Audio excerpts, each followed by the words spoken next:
Real quick, tapped in with BQ with my special guest, Flammy Marciano. Yerp. The one and only. Go ahead and introduce yourself, man. Tell the people what you do. What's up, man? It's your boy Flammy Marciano, a.k.a. Flam God, a.k.a. Littered for Net, a.k.a. a bunch of real punny sports names that I started, by the way. Just shout out to everybody. Thanks, BQ, for having me. Thanks. Shout out to Emlyn Exclusive. Shout out San Jose. Shout out to the family. We out here. Shout out to the Tank. Shout out to the Bay Area. Yeah. And you know what? Honestly, there's one specific thing I already want to tap bases with you, bro. Talk to me. Because everybody got social media, but there's one that's loud, and that's when I'm talking about Twitter. There was a little topic of discussion that came into controversy about the environment in San Jose, about the attitude, about egos and people hating on one another, and we're not unified, we're not building. So I mean, what you think about? I mean, honestly, bro. You want to go first? Where do I begin? You already talking. Go ahead and get so off your chest. I feel like personally, there's so many different angles and perspectives about what opportunities are out here in Silicon Valley in general. And that's one thing that I was telling my boy Trizzy right here.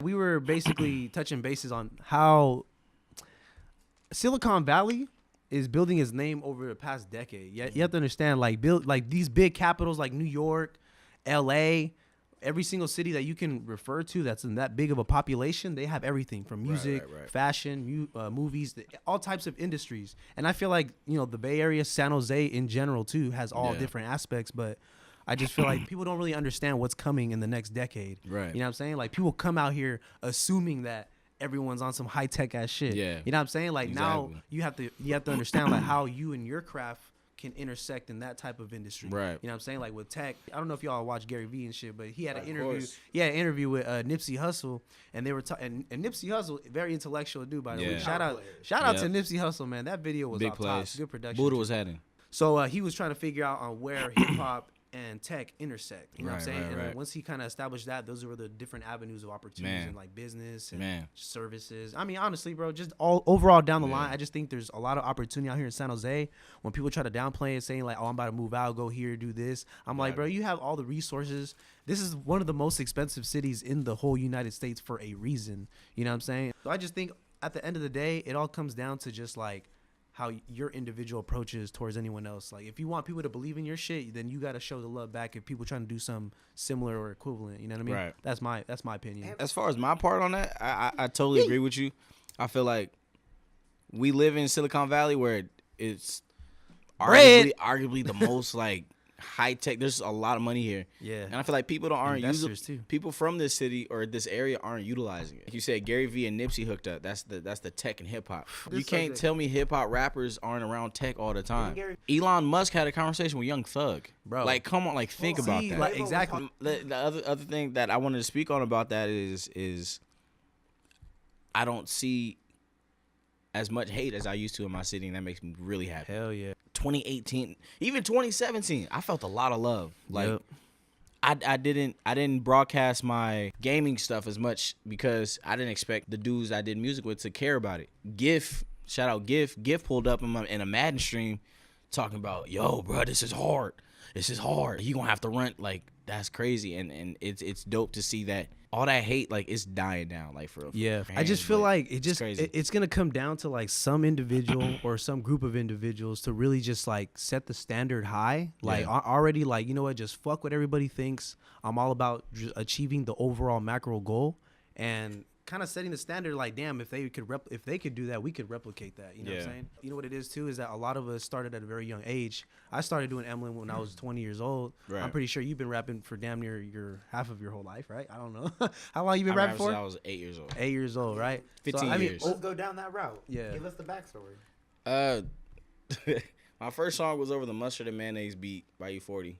Wow. Trax recorded that. He still has it somewhere on his Korg keyboard. Easy. Back in the day when you used to record straight to the keyboard. There was no computer. There was no laptop. There was no Mac. There was none of that. It was just straight to the keyboard. So it's on there. Zero Pro Tools. Like, this is everything manual. And, yeah. And ever since then, I've just been writing. Me and Josiah dropped a song. By the way, I have that song that me and Josiah did. Shout out to the Cuzzo, man. Shout out Lil Black. Yeah. Shout out Big Black, Lil Black.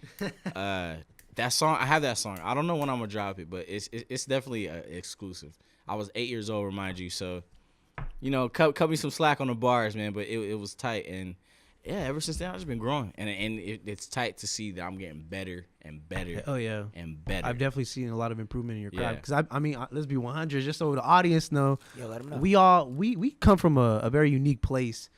In San Jose, California, there's a lot of public schools, but I feel like there's one that stands out. A lot of people are gonna have. They might see this as a biased opinion, or they're just gonna see it as just an overall, just a shitty opinion. But honestly, I don't give a fuck. The history and the culture that we shared at Oak Grove High School, it really kind of contributed on the way we think and how we kind of have our swag. You know, Oak Grove has produced. I feel legends. like a lot of the fun tendencies that I have that make me unique, that make me like BQ. You feel me? Exactly. Like that's what really like separates me from everybody else, and it all comes down to like the environment we was at. Right. Fucking. Man, we had I heard that we was on the news for the fact that we were like separated in commodities from like race, like Asia, Africa, Mexico, fishbowl. We were. Shout out to my Twitter. Man, let me say this though. Twitter created me. Hey. You know how Oak Grove created you? Oak Grove made me too. But Twitter made me. Like, taught me how to move in the game, taught me how to talk to people, taught me how to slide the DMs. Swaggy B. Slide the DMs. But Hey, shout out my thirsty comment that went viral. Fuck World Star for not putting my ad name. What are you talking about? What comment you talking about? We get that. You gotta tap we get into that later. But shout out Twitter for and my Twitter followers, the family. Like y'all really been rocking with the kids since day one, man. I appreciate y'all. Hey, but real talk though. Hey, fuck H&M, man.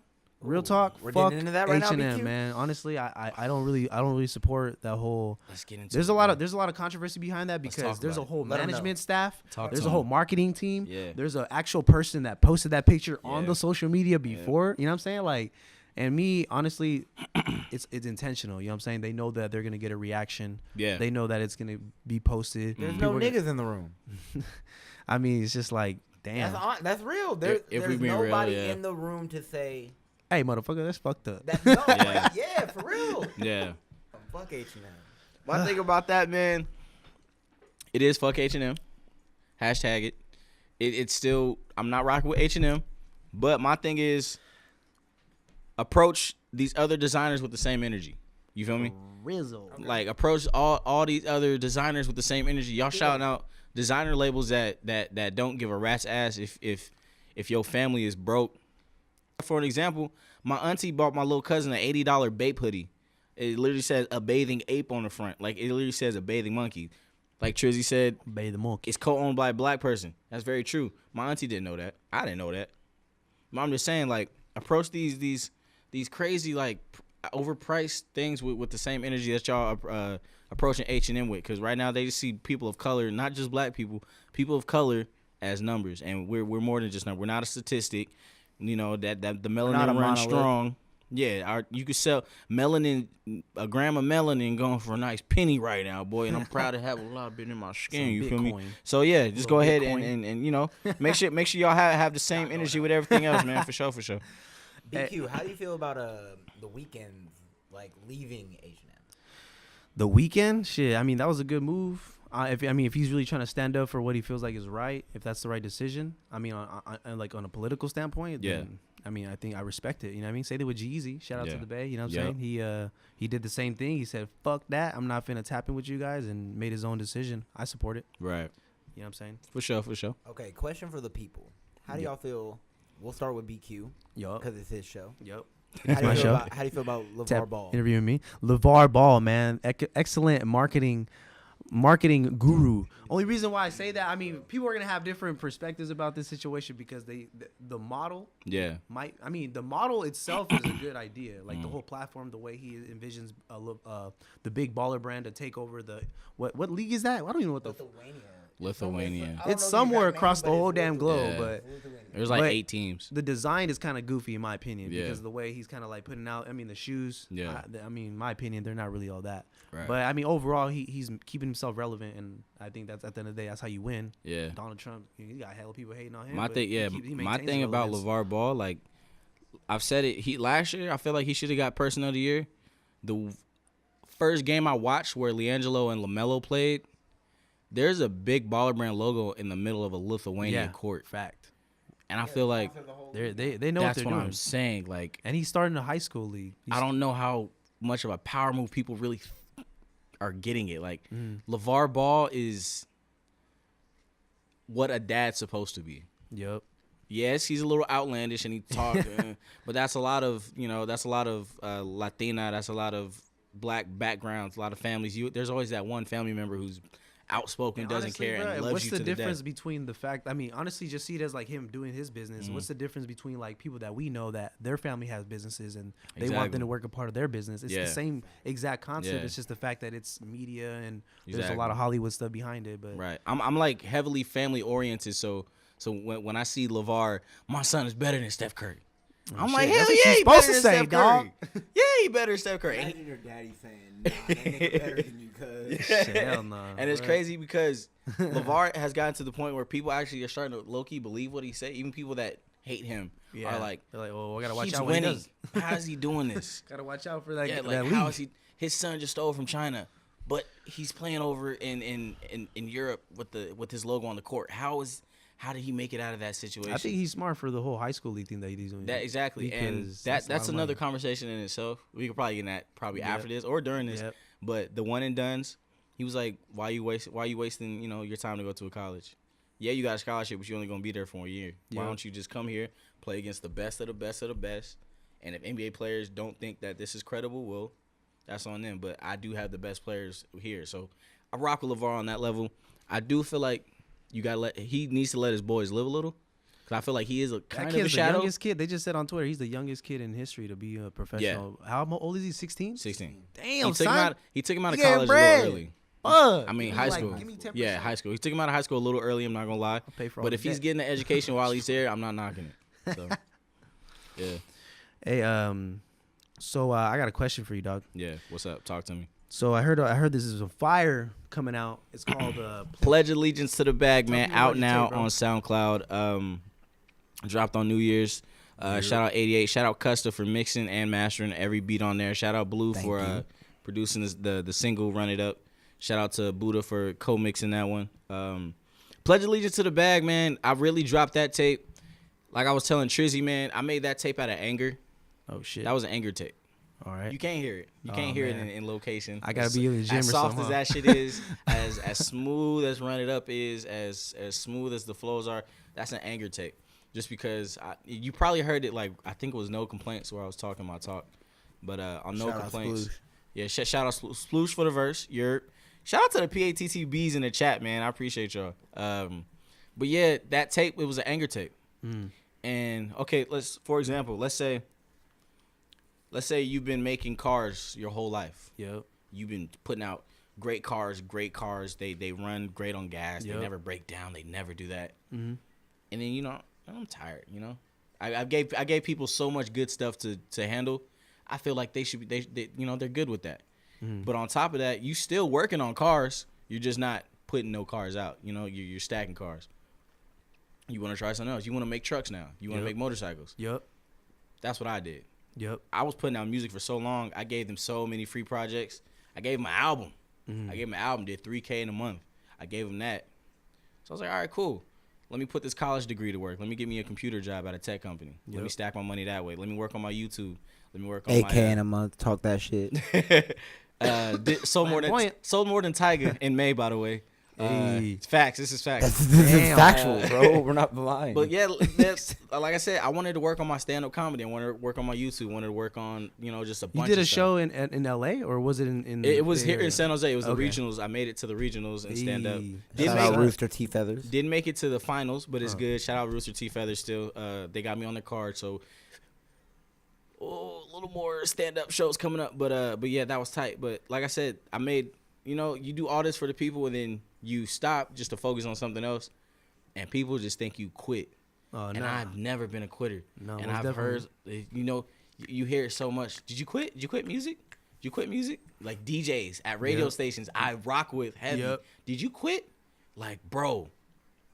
Like, no. and it got to the point where a lot of rappers were talking crazy. And I caught wind of something that I didn't want to catch wind of. And it made me angry. I'm not even going to lie. Yep. So right then and there, boom. I wrote 10 songs in a night.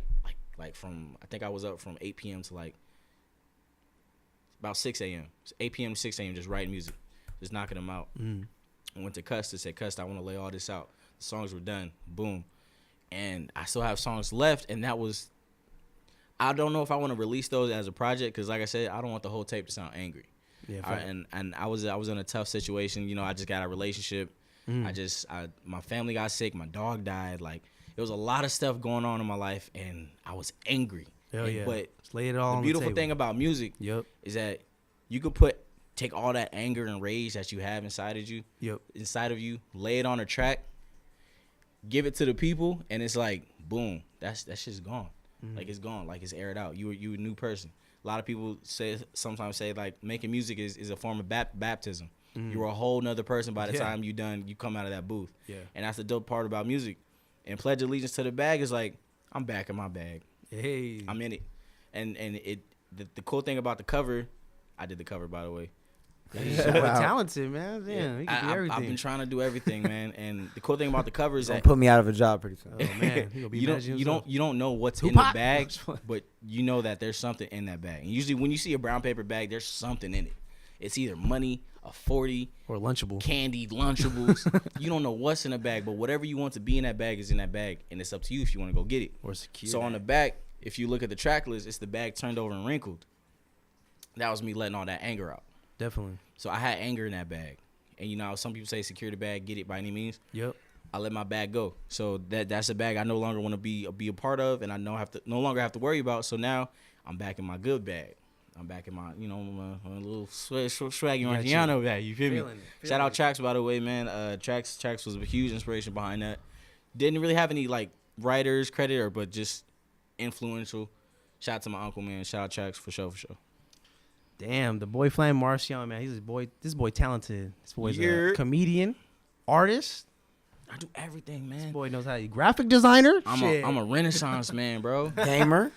Hey, so Trizzy, man, I want to tap in with you, man. Oh, what's good, man? So, I want to know from you, like, developing, being with Flammy for over the time period, the past 2 years, putting in the work.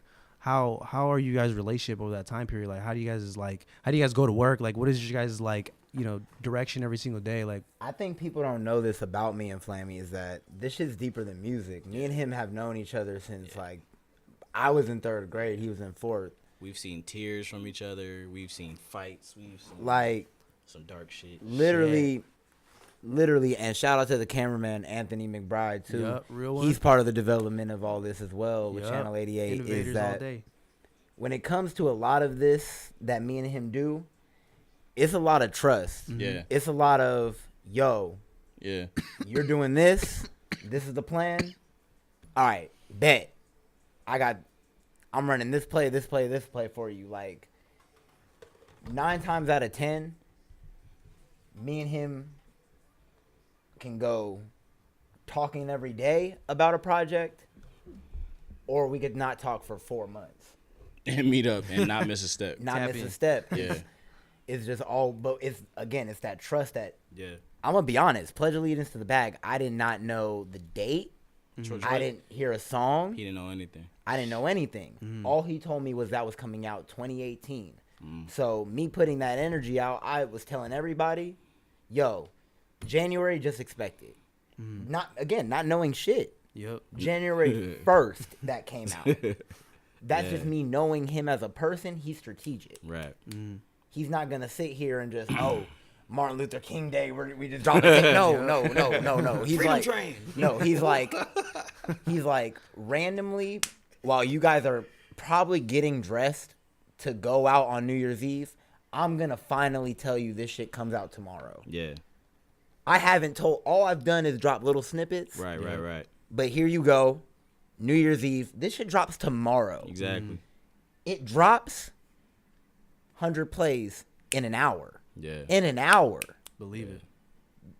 Our mood right now, Clout.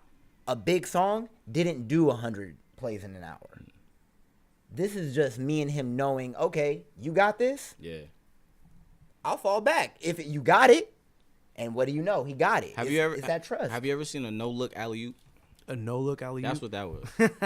Pledge Allegiance to the Bag was a no-look alley-oop. I believe that. And the beautiful thing about it, my job as a manager, again, just based off his talent and his work ethic, he delivered a project. I sent it out. The feedback I got from radio DJs and people in the industry was like, Damn. dude, you got something. And I'm like, I know. With this- I know. Yeah, like I said, like just imagine, Miami Wade, Miami Bron. Wade just know I trust him. Yep. Troy trusts me. He's just gonna toss it up. He's just gonna trust Y'all me. have To that slam chemistry. Yeah. Overall. And as LeBron is like, oh, he trusts me. Let me go ahead and make this look cute for him. Boot, and then look where we at now. So. And I think one Shit's little crazy. final note is everybody in Channel 88 knows when it's their time. Yeah, definitely. Like whether it's Flammy, he was in LA during an EA event. Did we pay for that event? Nope. No. So we got invited there, and Must still be nice. And still on a musical note, he knew to fall back because it was Henry's time. Yeah. So yeah, we're still doing pop and shit. Musically, it's Henry's time. Right. And we're still promoting Henry. He's promoting Henry. Miles is promoting Henry. Yep. Shoot, when it's Miles' time, we let Miles cook. Exactly. It's just it's trust across the whole team. Yeah, definitely. Yeah, chemistry is important, bro. Overall, yeah, I mean, you can't really do anything like for example, like with Emlyn Exclusive, like putting together a certain amount of people and putting them what they're good at. I mean, to recruit in that aspect, bro, is not easy. Yeah, especially when it's something that's not fully developed. Like it's hard to really use that as leverage. Yeah, you want to talk about trust? I had labels lined up before I signed 88. Yeah, I had an offer for 50 bands for 2 years, but they were gonna give me the 25 at the end of the first year, 25 at the end of the other year. I could have took that. There was other opportunities where, oh, you could do a West Coast tour with so and so. Yep. But you got to sign with us. Yeah. Troy pulled me up probably a week before I was gonna make my decision. Yeah. I was like, hey, meet me at Oak Ridge. I want to talk to you. I didn't know what he was gonna talk about. I thought something was wrong. Yep. Him and Henry sat in front of I think it was the guest store, the little furniture chairs. Yep. The mall's butt naked, empty. Like there's nobody in there. It's supposed to be right at in front of midnight. guests. Yeah, janitor's gone. And he told me straight up, he was like, hey, I ain't got shit to offer you up top, but my trust and my work ethic. Yep. And I was like, we've been friends since 2004. Yeah. It's 2018 now. Yeah, that's definitely. crazy. You don't find people like that, Oh, yeah, especially most with the same drive as you. Mm-hmm. So I was like, all right, I'm gonna put those two deals to the side. Fuck it, let's go, let's get it. Now where we're at now, I honestly didn't think we would be here. I'm not even gonna sit here in front. We didn't. It's beautiful. The stories are great. It's just the process that really keeps it going. You know what I mean? It's just the beginning. That's the scary part. That too. That's I mean, just taking that initial investment to be like, you know what, I'm not gonna do what everyone else is doing. Yeah. And I'm gonna go all in on this whole crap. Yeah. I mean, I think that's a whole different, just a different approach that not a lot of people are willing to take. Right. I mean, just from personal preference. I mean, from my experience. On what he just said, what's crazy is all that me wanting to sign him was based on. Yep. Was just the fact that 3 months beforehand he dropped